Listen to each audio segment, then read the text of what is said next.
and YouTube blog covering the German startup scene with news, interviews, and live events. Hello and welcome everybody to Startuprad.io. Today we're diving into the world of venture capital with Identity VC. Joining us is Till Klein. Hi, how you doing? Hi Joe. How are you today? Doing good, thank you. You are the founder and managing partner of Identity VC, a VC firm redefining investment in early stage startups. In 60 seconds, Till, can you share what sparked the idea for Identity VC and what problem you're most passionate about solving? Sure, happy to. Identity VC invests in LGBTQ-led companies. And the thesis behind that is that innovation thrives when we break from the norm. And for the LGBTQ community, breaking the norm is part of our DNA. So our thesis is that LGBTQ founders are born to disrupt. And this is a great untapped opportunity as an investor. Full stop. That's why we do it and what we do. Mm-hmm.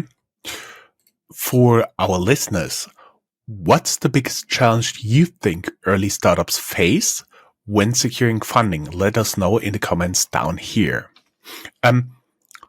Talking a little bit about your journey, your origin, your story, your vision.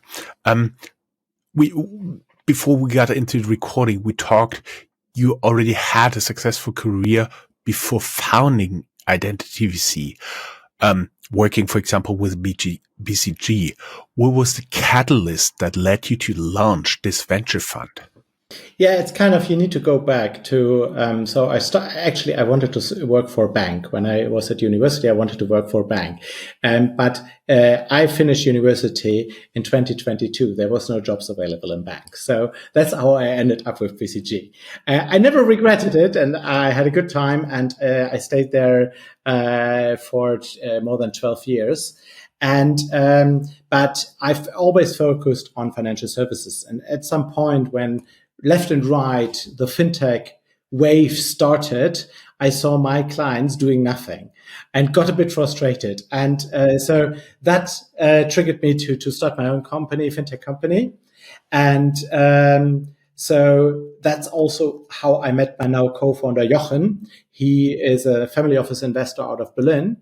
And we both came across an organization called Gangels in the US. That's initially gay investors who invested into diverse founders. And I came across them as when looking for funding. Jochen as an investor, as co-investor, he did a lot of co-investments with them. And we asked ourselves kind of, why is there nothing similar in Europe? And so that was back 5-7 years. And then kind of we didn't find a reason why not. The only reason is probably nobody did it. So then we were waiting for a while if somebody does it, and nobody did it. And after I closed down my startup, we then said kind of, let's give it a try. Now I've got some time. And obviously, it's on us to start that idea in Europe. Mm-hmm.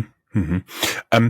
That already kind of gets my next question. Which gaps you saw? It's especially the LGBTQ founders that you are looking for. From our discussion before, my understanding is that at least one of the members needs to identify as LGBTQ. But everything else is just a normal startup. You're also looking at the normal business projects there and stuff. Absolutely. So actually, there was no fund focusing on the LGBTQ or queer community. It's sometimes easier than the acronyms. But the opportunity is huge. So we estimate that 18% of the startups do have an LGBTQ co-founder. And this is even growing given the fact that in younger generations, more people are identifying as queer. So this is a huge untapped opportunity as a VC. And if you compare that that's more or less the same size as the fintech market. So it's a huge opportunity. You came from BCG, then you tried fintech, and then you started a VC fund. I think that's quite an interesting journey you have behind you. But what was the biggest challenge in building a VC firm that stands out in like a very competitive industry? We do get, I would say at least once a week, mailings from some new fund that was either raised or completely new VC firm launched. So it gets more and more competitive, which by the way is for Europe a very good thing, because there's a lot more startups that need funding than there are VCs right now. But what would you say kind of stood out as like the 1, 2, or 3 top challenges you faced there? Yeah, let's say kind of I wouldn't have started if the opportunity wasn't so obvious, because honestly, starting a generalist fund in Europe at the moment, I wouldn't do that, or I do not recommend it. But here was really an opportunity that was very obvious, and nobody has taken it yet. And on the other hand, we also were a bit naive when it came to the fundraising environment, and coming from 2021, 2022, where capital was available easily, and so we were over optimistic. At the end, so fundraising was just a bigger effort than we thought. At the end, if I look left and right and how many funds I saw who started earlier than we, and who are now behind us, or who have given up. So I'm pretty satisfied with what we've achieved so far. But that definitely was, in that environment, to raise a fund is a tough cookie.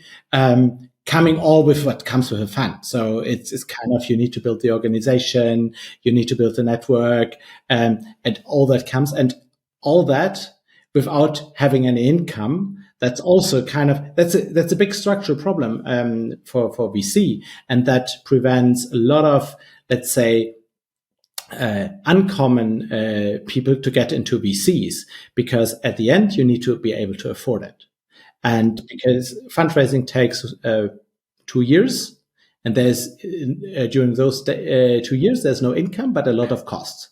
So that is kind of, so Jochen and I, we are a bit older, and so we could afford it, but that's a big challenge, particularly for younger VCs, and that prevents probably quite interesting VCs I would love to see in Europe. Before we get to my next question, do you have any idea how one could encourage such VCs? Oh, pretty sure. So honestly, European VC is primarily public funding. So it depends on the vertical, but overall, across all, it's over 30% is public funding. So that always we need to keep in mind. And so the question is kind of behind the public funding, what you want to achieve. And if public funding would be kind of focus on that and would drive new unconventional VCs to come up, that would work, because they could put their money there. They don't do that, to be very honest. They prefer to throw their money after those who are already big. But that's a political decision, a wrong decision from my perspective, but that could change. How that could work, you see, it's about defense tech. So defense tech was not big. And then there was a lot of public money turned towards that direction, and that immediately shifted the whole industry in that direction. So they could play, given the fact that they are so strong, play an important role. Unfortunately, when it comes to new VCs and new ideas, they're not really open. They prefer to sit in the board of the established VCs or on the advisory board. When you've been talking about starting Identity VC, you talked about you would not start a general VC fund right now in Europe. That got me curious. What kind of VC fund would you start right now, except for Identity VC? What kind of VC fund I would start? I haven't thought about honestly. This was these kinds of things are very opportunity driven, and honestly, if there would not have been the opportunity and there would not have been Jochen to do that together, I would not have done it probably. Yeah, so it's kind of have the idea, the opportunity, and the team, and honestly, there is none, so I don't think I need to start a second fund at the moment. So I'm still busy with the first one. I do believe so. Let's talk about a little bit of the industry market landscape, the competitive edge.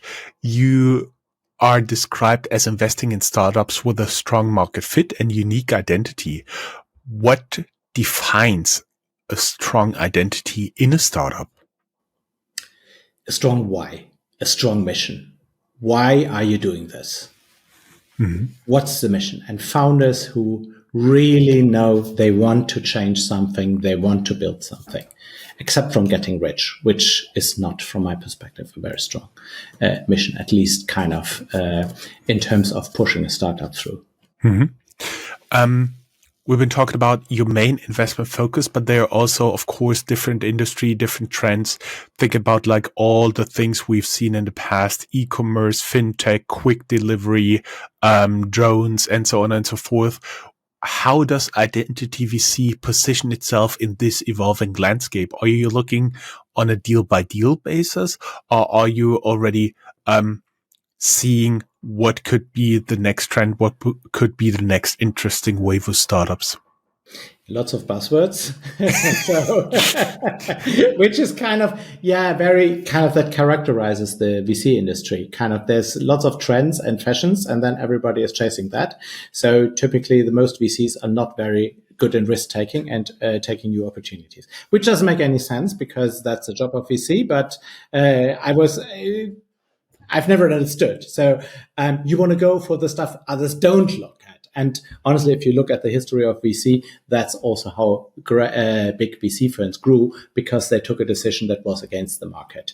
But to answer your question, what we do is we are generalists and decide deal by deal. So we are open for plenty of opportunities, and so that also comes with a challenge in terms of you need to have the expertise, you need to have a great network. But as we have that kind of very narrow focus on kind of what type of founders we're looking at, we decided, okay, we need to be a bit broader when it comes to industries, and that allows us to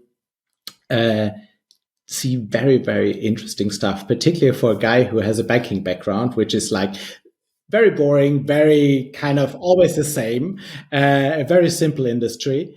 And now I have the chance to look at quite exciting startups who have really impact and can make a big difference to people.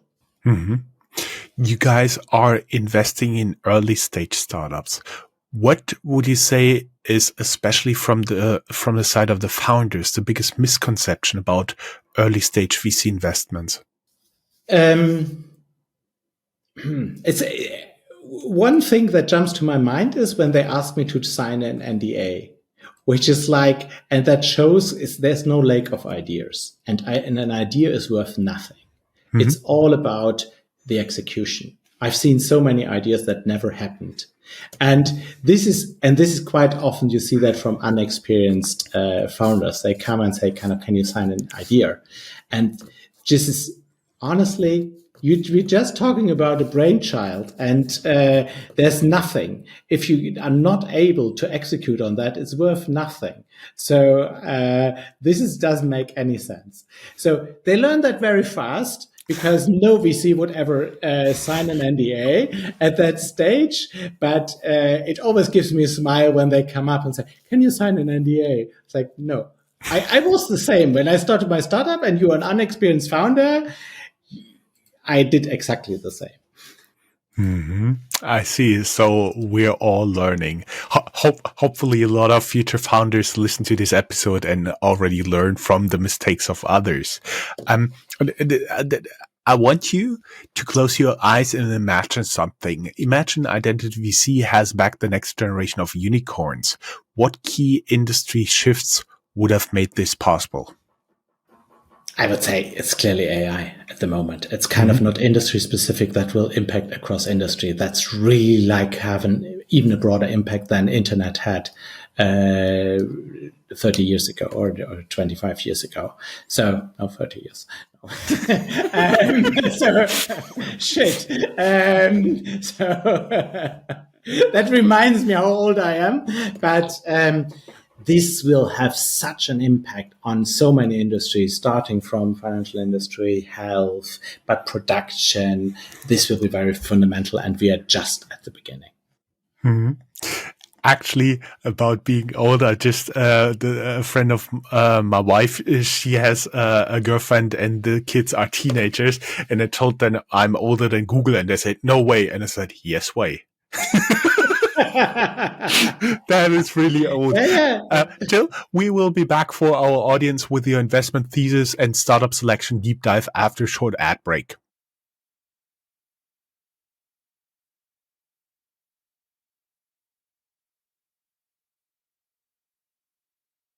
Hey guys, welcome back to the interview with Till from Identity VC. We are now talking about investment thesis and startup selection. Till, what are the top 3 criteria that determine whether Identity VC invests in a startup? We already heard it's not the idea, it's the execution, but what else? It's pretty clear. There needs to be a real problem. You need to solve a problem for somebody. Secondly, there needs to be a market and a big enough market. If there's no demand or nobody is paying for a solution for the problem, or it is too small, it doesn't work. And thirdly, it needs a great team that executes it on it and solves the problem. That is great. It seems like you have seen my next question, because beyond the numbers, and be honest, in early stage VC investment, the numbers are not that important here, because the real revenues will come in the future. What are some intangible qualities you look for in a founding team member? That's what I mentioned before. It's kind of mission driven. I think that's very, very, what's the motivation? Why somebody started the startup? So I think that's a very, very interesting question to understand the startup. And why are you so crazy to go through all the pain? Yeah, so you need to have a very strong motivation. Second is risk taking. You need to be willing and able to take crazy risk. And everybody around you will advise you not to take that risk. But then you are exactly on the right way. If everybody is disagreeing with you, go ahead, you are on the right way. And that combined with a hustler mentality. Mm-hmm. At the end, it's like there's nothing to delegate. There's just roll your sleeves up and go create results and create them fast.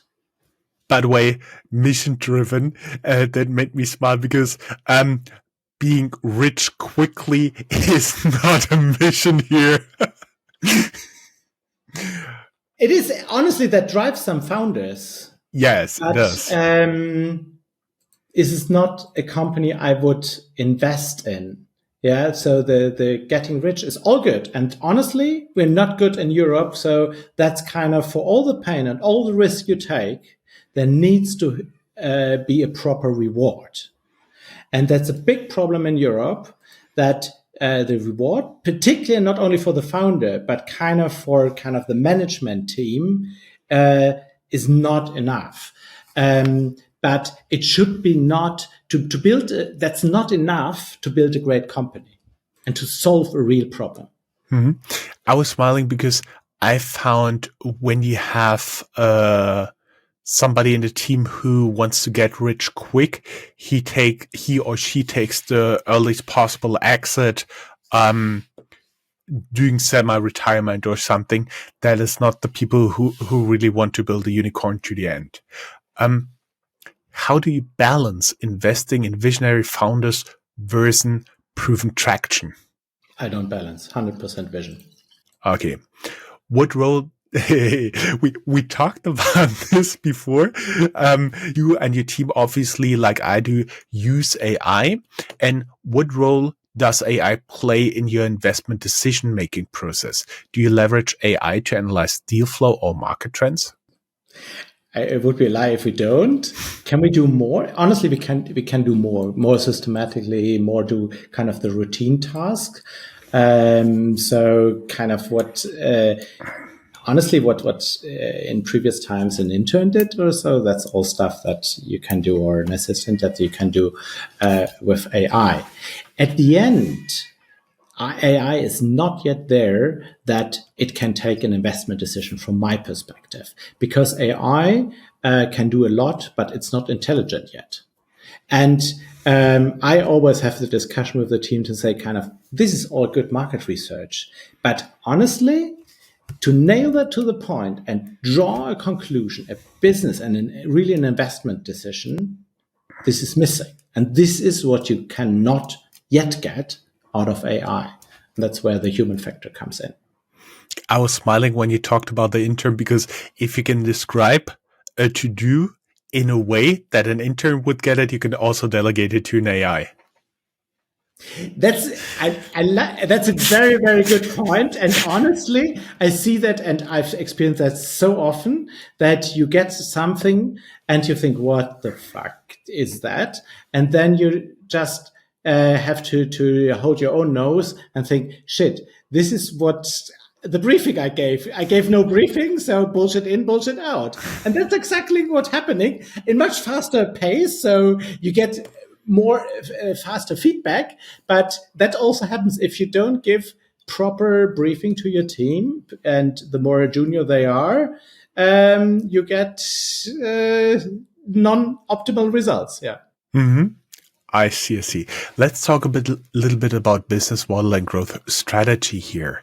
VC is evolving. How do you see traditional VC models changing over the next 5 years? As we already talked, AI will have an impact. I do believe there's some overvaluation in AI, but we're just at the start of learning how to really apply it, and the development is already in the future here. So how do you see the traditional VC model changing? First of all, I would challenge your point that VC is evolving. This is a very conservative industry, which has not much evolved over time. And has not much changed. So it's dominated by white old men and public institutions. And they are typically not the change drivers. And so is the industry. The only shifts we've seen is kind of what I mentioned a bit earlier, is kind of when there was a shift by public funders. Kind of defense tech is a good example. So they shifted their money. That was like a big boom in one direction, and everybody is running behind them or following them. But at the end, if you look at things like women in VC, this is ridiculous what happened in the last 10 years. In kind of, if you look at top ranks, the share of women in VC has grown from 2011 to 2021 from 9 to 12.5%. This is fucking ridiculous. If you project that in the future, it would take another 107 years to get to parity. So this fucking industry is not changing at all. And this is all lip service and kind of we get more diverse. No, you're fucking not. So you are at lower double-digit number of female, and not talking about other diversity dimensions, but there's, for obvious reason, more data available. And that's also true to other stuff. So this industry is ready for disruption as well. And when you talk about public investors, one should keep in mind that you're not only talking about the legal entities here involved in Europe, but also you should keep in mind that a lot of the big VC funds in the US are basically backed by something like the Teachers Retirement Fund of California, Ontario Pension Fund of Public Employees, or something like that. You should always keep that in mind. It's important but that's a political issue that in the US, kind of pension money, and that's the biggest pool of wealth, flows also into VC, and that's a big problem of Europe that policymakers have not understood that this is the lever. The only who has understood that is Macron. You can debate about him, but that's what he did very right. He forced kind of the insurers to put more money into VC and kind of look at the numbers that in the meantime, Paris has overtaken Berlin. That's one of the reasons why. What's your take? I mean, as a traditional VC, what's your take on alternative funding models like revenue-based financing or, for example, crowd investing? We put a lot of hope in crowd investing, but right now it's more a proof of interest by potential community, by potential audience, like a first step to raise venture capital. I've seen it so far. Yeah, it's good to have them that never took off. Obviously, they're not the solution. Because what we need is funding below VC level. So we see a lot of great founders with great cases, but they're not a VC case. They might become a company that's worth 80, 100 million or 100 million, which is fucking successful, which is great, but it doesn't work for the math of a VC fund. This just kind of, you need to really chase for the unicorns. Otherwise the math don't work. So what we do need and what is not yet available is really kind of VC-like money for kind of this level below VC case, these 50 to 100 million companies. And there's a big gap. And both models you've mentioned don't solve that. You're from a consultant, so I can already guess the answer, but how do you support your portfolio companies beyond just capital? You mean I throw slides on them? No. Yeah, first of all, I would say as every other top VC, we can help them with funding, with operating support, with strategic advice. So Jochen brings an incredible experience in fundraising. So he himself has invested over 100 million into VC.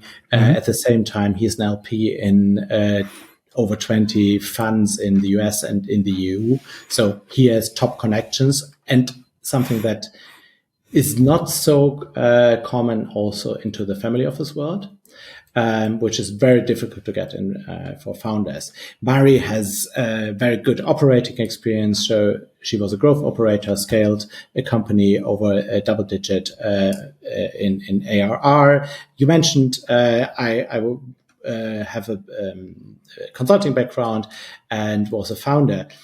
So, but that's all I would say you could expect from a VC, and others VCs have as well. So what we do have and others don't have is the LGBTQ community.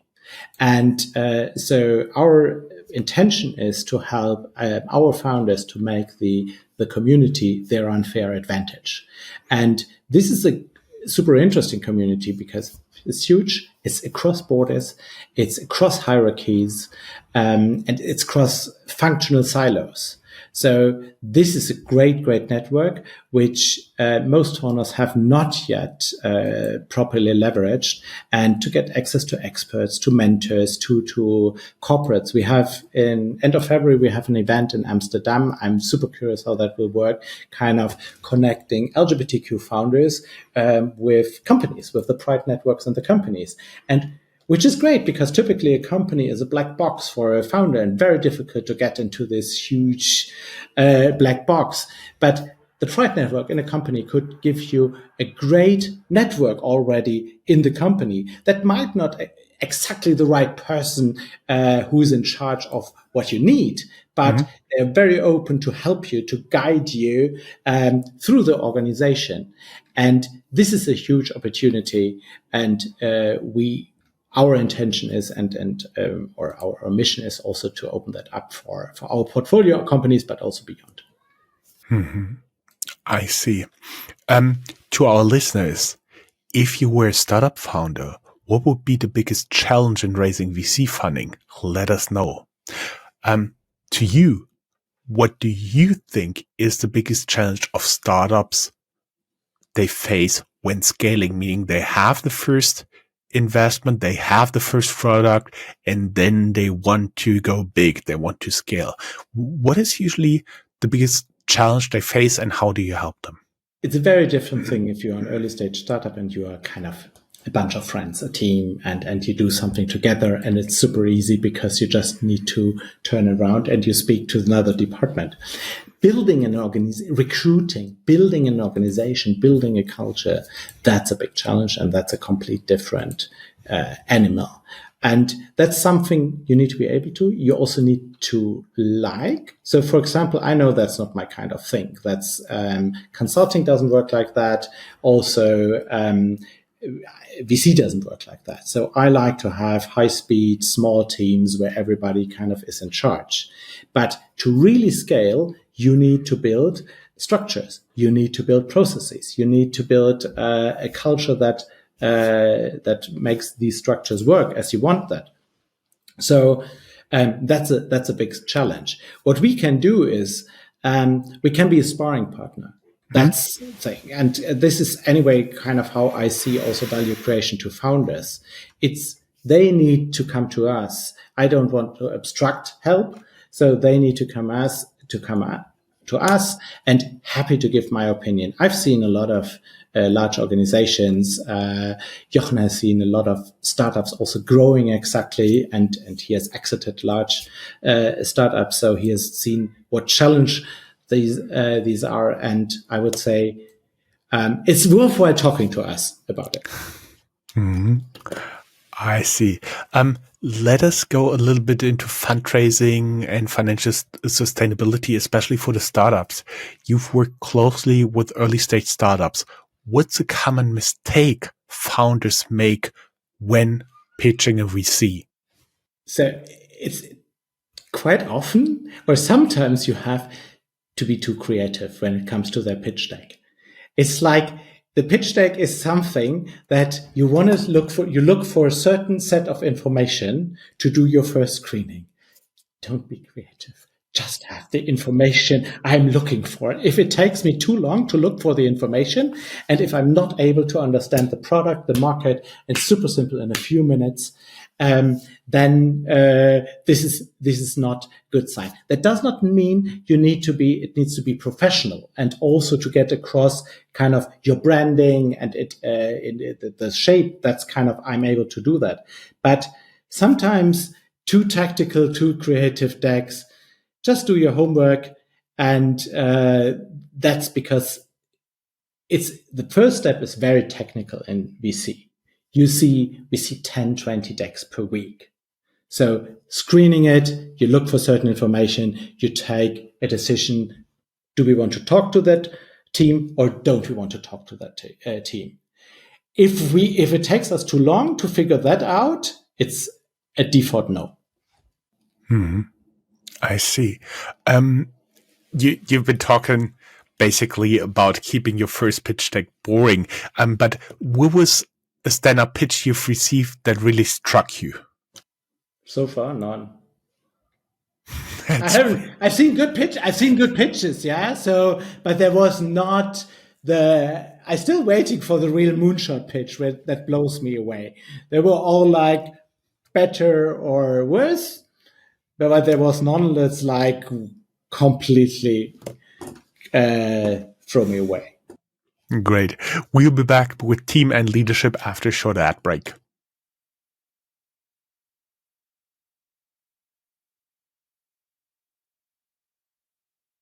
Hey guys, thanks for staying on. I'm talking with Till in, I think, more than 35 minutes already here in the recording.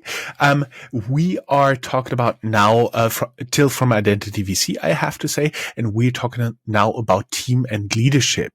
I would be curious what one leadership lesson is you learned while running Identity VC, not BCG, not FinTech.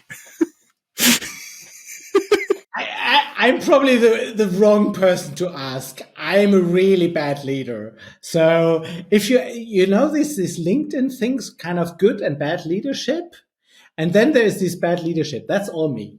So I would say I'm not a role model here, and I'm also too old to change fundamental things here. You always learn, but I would not say that my leadership style is a role model. I see. So then quickly shift into the culture. What would you say are core values that define the culture at your company? What sticks out is we are super entrepreneurial. And that's kind of also what aligns Jochen and me. We are very different in terms of how we work, but we are super aligned on the mission, but also on the values, what we accept. And part of that is entrepreneurial, do new opportunities. So I'm a big fan of don't ask for permission, ask for forgiveness, just do it. Only result count. And what I often come across in that industry is that they tell, yeah, but others do it like that. I don't care about how the bullshit others do. That's not an excuse not to do it better or to do it right. And I hope that's also a bit of the culture we have at Identity VC. We not just, and that's what you see quite often in VC, just copy the bullshit that the whole industry does. We do things differently. Yeah, I see this in the news, of course, always the trends. Yeah, you have like 3-4 big investment in one area within a month because they heard, hey, they do this deal. Yeah, we also had a startup pitching. Let's do also that. Yeah.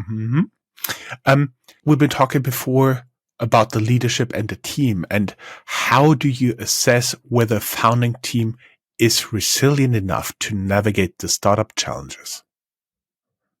It's a very good example for what we just discussed, because that's what we do very differently. We do BCG McKinsey style case interviews with the team. So once we've done all our homework, so we looked at the market, we've gone through all the Excel sheets and talked to the founders quite often about their company, then we invite the team to us. They come to Berlin. First of all, we have a dinner together, not to talk about the company, just to meet the team. What are the hobbies? What's their background? To meet the person behind, because at the end you invest in the person. And secondly, the next day we do interviews and case interviews. And this is nothing you can prepare for. That's really kind of real. We take real life examples, put them in front of the founders and see how they would solve it. And what we want to get out of that here is kind of how ready they are to take risk. Do they have a bias for speed and for results? All the capabilities we spoke earlier about, to figure that out. And that works super well because founders try to sell their company. Because they just kind of, you confront them with a question they will come across anyway in the future and see how they react. And this is turned out to be a fantastic way how to evaluate founders. So this is something I took from my BCG time with me and brought it to VC. Interestingly, I haven't seen any other VC who does it, although it's very obvious. Mm-hmm. Let's talk a little bit about regulatory and societal impact. Do you see regulatory trends affecting VC investment strategies in the coming years? Very regulatory one, very much so. Of course, there's a lot. I would say kind of it's more political, even though kind of one level up, because we are at a turning point. Trump has terminated kind of the social contract between nations. So if you think based on the Swiss philosopher Jean-Jacques Rousseau, his idea of having a social contract that people agree on rules to gain more freedom. And that's kind of how society works. That's how a state works. And since World War II, we had that also on an international level. Kind of, you agree on common rules, and that gives everybody, all nations, more freedom. That is changing. Trump is somebody who said, I don't accept the rules anymore. So he stopped playing by the rule. And immediately, we are back to what Thomas Hobbes described as man is a wolf to other man. Yeah. And so I don't know if that translates to German, but the cards getting reshuffled here. And that will have huge impact on many industries, on the society, and with that also on the VC industry. I do believe it will also have an indirect impact on the European startup scene, maybe for the VCs from the US directly investing in European startups, as well as the LPs investing in European-based funds. Absolutely, absolutely. Because kind of you see kind of that will reshuffle what was kind of common practice for a while, and kind of it will stop trends and reverse trends. And so I don't know if we get to a new level of rules. And but first of all, there is somebody who just breaks the common practice, and that will definitely have a huge impact. And I don't know what the impact is, because let's see. And that also depends very much on how the European Union and Europe reacts to that. And I think that's very hard to predict at the moment. Mm-hmm. I do believe it's also important to see he's breaking the rules. If he can do it, other leaders will also try to do it, and then they'll figure out a degree to which they can do, and that at one point hopefully may establish some new rules. Maybe even some better rules. Yeah, exactly. Yeah, exactly. Kind of, honestly, in general, it's not bad, kind of to shake up a bit and to disrupt a bit. But kind of, if you give out fundamental rules, all others don't feel bound to the rules anymore. So this is kind of, you're leaving an equilibrium, and you need to find a new equilibrium. And that could be very, very painful, the path to that. I guess so, there will be one. If it's better or not, let's see. Let's hope. And the key question is, how long will it take to get to that equilibrium? Yes, and it doesn't have to be optimal for everybody else. Everybody knows who knows a John Cash equilibrium. That basically it doesn't have to be optimal for either side. But getting off our soapbox here again, going back to Earth and to VC investment, what industries do you think are the most in need of venture capital support but are often overlooked? Typically, what I was referring before, VC has a herd mentality. Yeah. So they're all moving in one direction or the other direction. And typically this is overemphasizing one thing or the other. Kind of, we're all in consumer. No, they don't like consumer anymore. They are all in B2B SaaS, which is also bullshit. So because there is opportunity or interesting opportunities in all industries. But there's industries I think they're super interesting, and I don't see them as I would expect it. It's, for example, assistive technology. So technology that helps disabled people, because in my mind, that would be kind of, if kind of you have kind of a disadvantage, wouldn't it be great if you have technology that kind of jumps in and kind of replaces the disadvantage, so that you are at par again. And probably it has to do with the market and how it's paid for that, but that could be a great opportunity and a great impact for people. And I also guess so economically also interesting one, because it would solve a big challenge and an unsolved problem.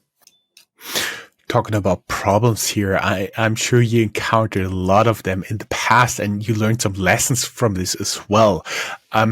Talking about the lessons for future entrepreneurs here. The typical question is, what piece of advice you wish you had received before starting Identity VC? I remember from the start of our interview, like almost 40 minutes ago, that you've been talking how long it takes to raise funding. Yeah. One thing is forget about institutional investors as an emerging manager. We've wasted some time on the institutionals before I learned, forget about them. They're not committing to emerging manager. Very, very rare cases. You need to raise your first or second fund. You raise on high net worth individuals and family offices. That's known, and others have the same experience. It would have been good if I would have known that before. Then that would have saved us some time. Mm-hmm. I see. Talking about a common misconception of founders about raising venture capital. For me, in the beginning, it is that every VC invests in every company. They are certain focus groups like yours. There are certain industries, plus there are also stages like early stage, late stage, pre-IPO, and so on and so forth. Did you also, by the way, guys, if any of this terms didn't tell you anything and you're about to raise venture capital, maybe you should talk to ChatGPT here or do your homework. Any other misconception that strike you?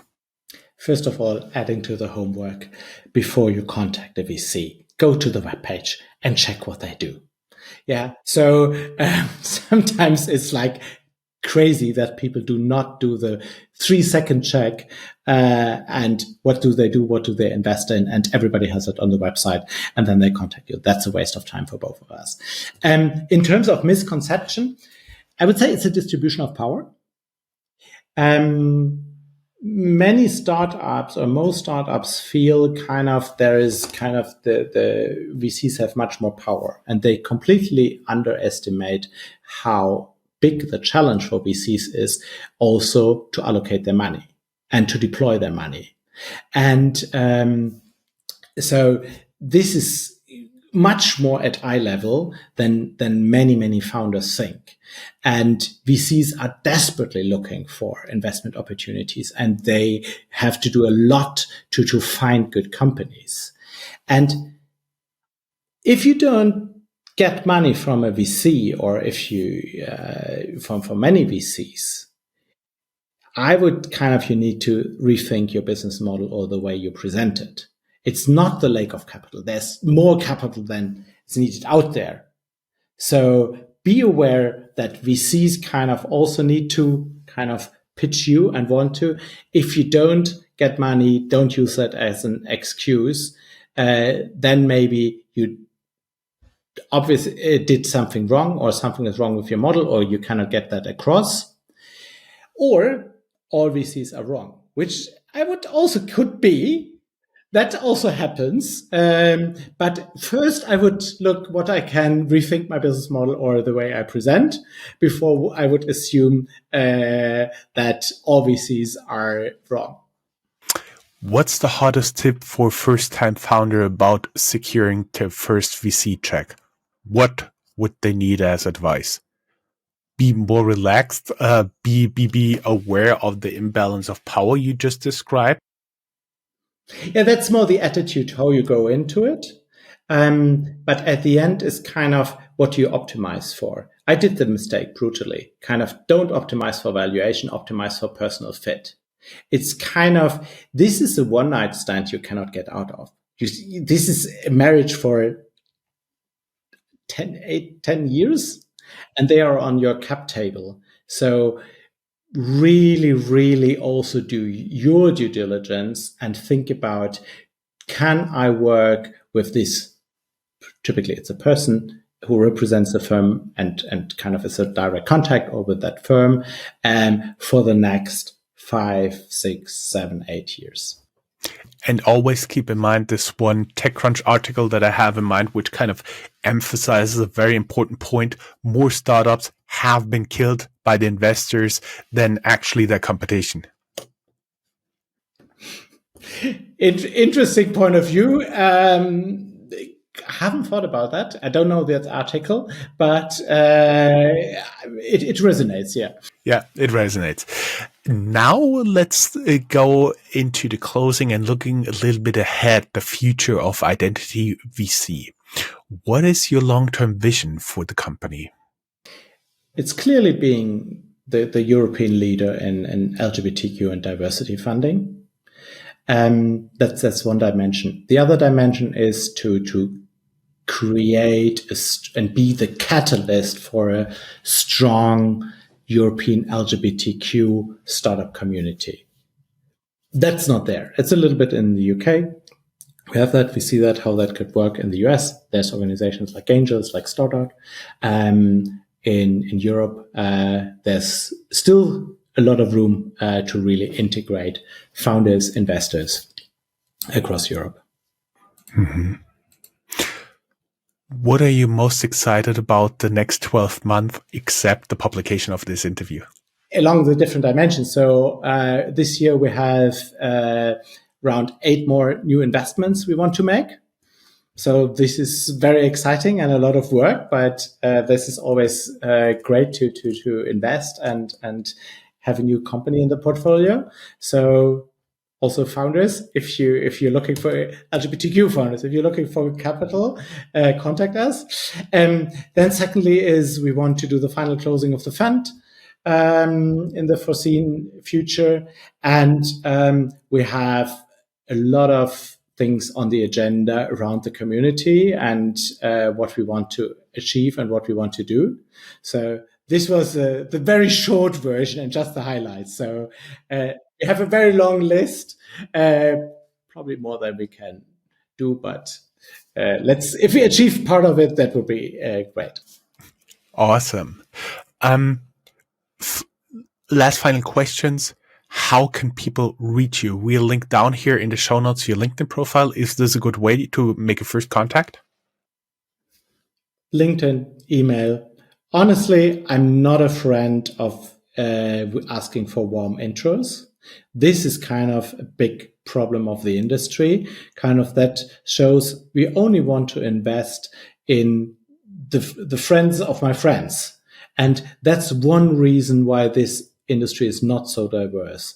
And that's kind of same universities, same background, whatever. We want to see founders who were not part of that communities, who others might not have seen. So you can find my email on our webpage. You can contact me via LinkedIn. And please do me one favor. If I don't answer at the first time, just write a second time. Sometimes things get lost. Sorry for that. I have the standard VC check since I had a random idea during the interview with Alex von Frankenberg, at the time CEO of High-Tech Gründerfonds. I asked him, he also sent me an email, and I asked him, would you reply to an email that only says, yo, we should talk? Would I reply? I don't know. It depends. I would say one more keyword would help, or a LinkedIn profile, or one trigger that maybe I would, because this is very rare. I don't reply to emails that are not personally addressed to me, and there's more than you think.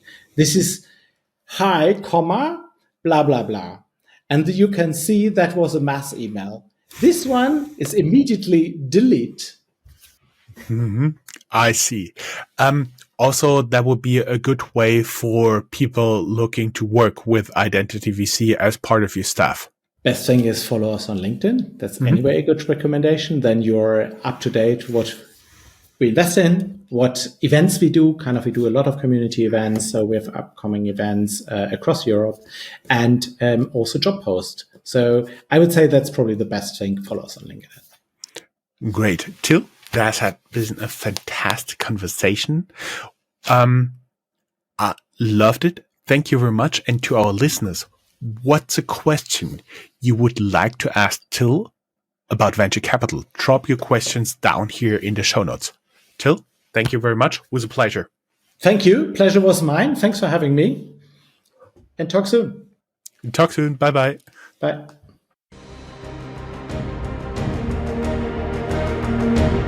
That's all, folks. Find more news, streams, events, and interviews at www.startuprad.io. Remember, sharing is caring.